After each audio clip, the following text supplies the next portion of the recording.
Robert, did you think you'd be back in New Orleans this quickly after the Bayou Classic? No, especially not how it ended. No, I didn't. I think that this is an opportunity that just was too good for me to pass up. What draws you to St. Augustine High School? First, it was family.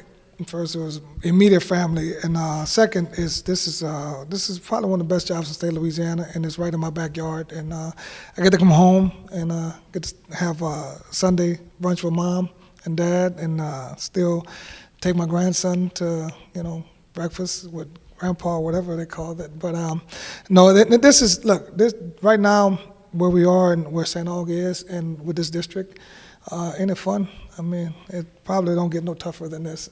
So every game is going to be big time football, and so just to be able to be in the presence of such great coaches and playing such great schools, and then being able to have an opportunity to build this program into a championship caliber program, it excites me. How quickly did all this come together, Coach? Quick. Like I said, we're in the Bayou Classic, and we were hoping that. Win that game and something shook. We probably would have been playing for a conference division championship and whatnot. So not long after that, Coach Hugh Jackson, a gentleman that I admire a lot for giving me a great opportunity that I have a great relationship with, was let go. And at that point, didn't know what my future was like, even though Grambling retained me. And I'm very grateful for Grambling and Dr. Travion Scott, the athletic director, and John Simon, interim coach.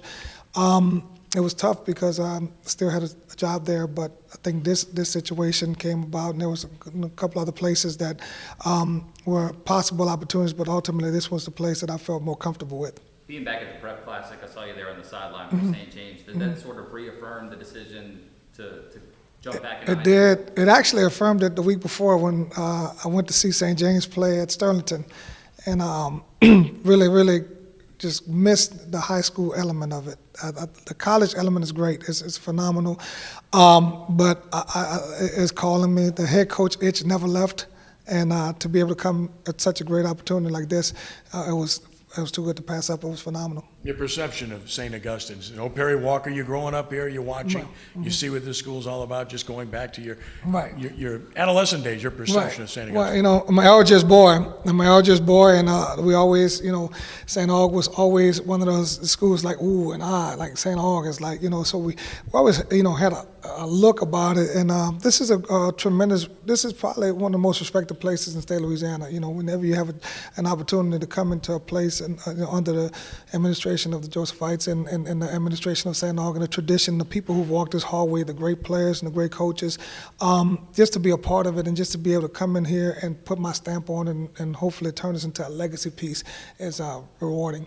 You mentioned this league, and now of course, Carr came in, John Curtis came in, now you're adding Warren Easton. Is there a better league in the state in any classification? Well, not to be disrespectful to nobody else, but I find it very difficult to find a better league, a better district, a better group of coaches. There's tremendous coaches and there's tremendous players, and so to be given this opportunity to get into the mix with that league is going to be fun, because every Friday night you're going to get some good football, you get some quality football, and look, the state playoff starts the first week of district, because that's the kind of games we're going to be playing. You studied the players yet? Have you seen the talent on hand here? I kind of walked around, and they had a couple of big ones. They had a couple of nice-looking ones. You know what I'm saying? I think they passed the eyeball test. I hope that I pass the eyeball test to them. I can't play anymore, though. I promise you I can't. But no, this is a place that has always had tremendous talent, and will continue to have tremendous talent. And our job is to mold these young men and get them to understand that football is an avenue, but just being a man, being a decent person that can, be a contributor to society is much better.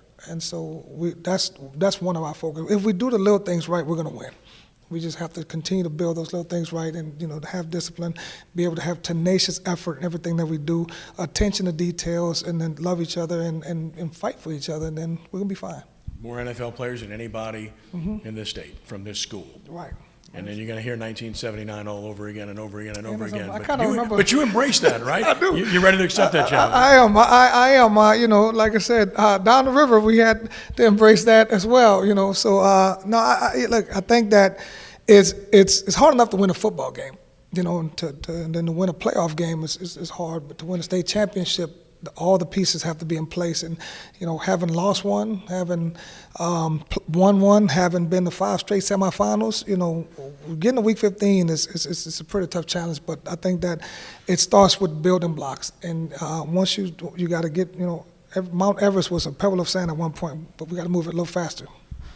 Did you get a chance to see St. Aug the last couple of years, like recruiting or anything? Yeah, we've recruited a couple of guys from St. Aug and was able to identify the talent level and be able to see the kids that's here and you know, watch them and watch them play.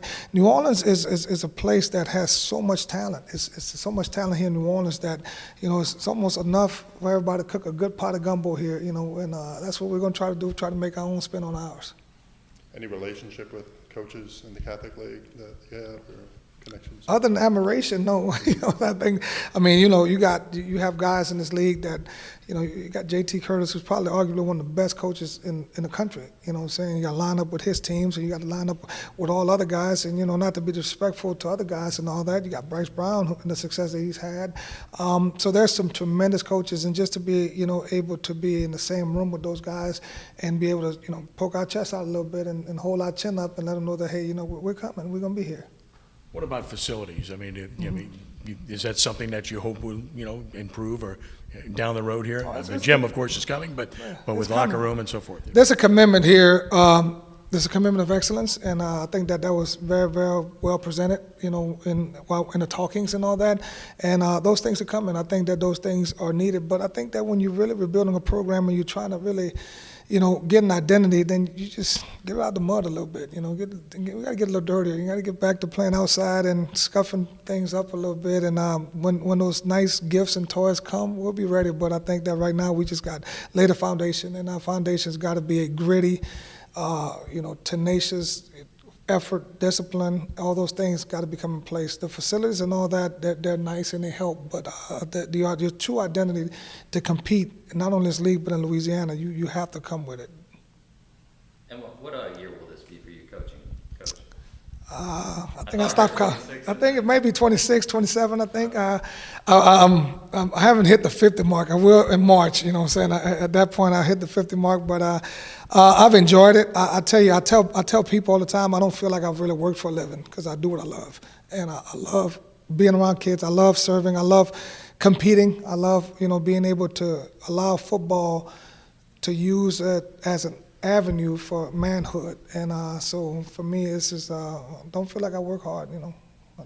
I work hard at home. Thank you very much. Thank you.